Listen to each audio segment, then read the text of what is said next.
Biden served as Deputy Assistant Secretary of State. Joel, then it seems like every time, at least in the last few minutes, I'm asking about the legal ramifications. The answer is it's political. It's up to Congress. So are there no real legal implications here?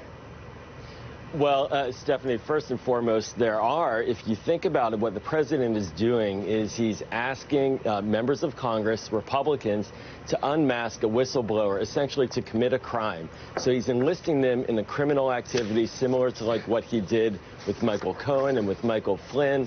And this is his MO, and now they're falling for it and following his lead. But on a bigger picture, it's really critical to understand that the Constitution, and I brought it here, I know a lot of people bring it with them in Washington, we have it with us.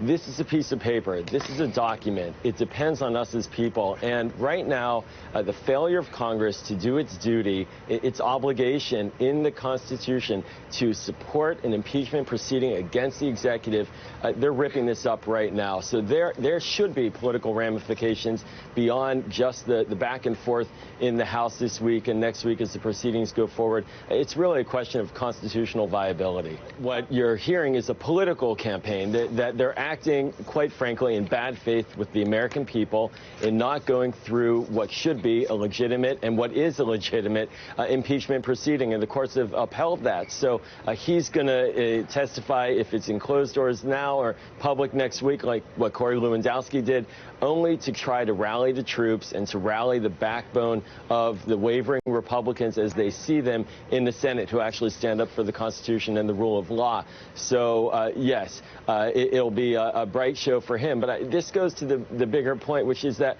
we are watching the congressional Republicans who took an oath to this Constitution, shredding it before our eyes. And if they are complicit in that type of a charade, they need to be held to account. And if it won't be through a vote out of the president in this impeachment process, it has to be at the ballot box, because right now they're undermining the rule of law and our basic democratic norms.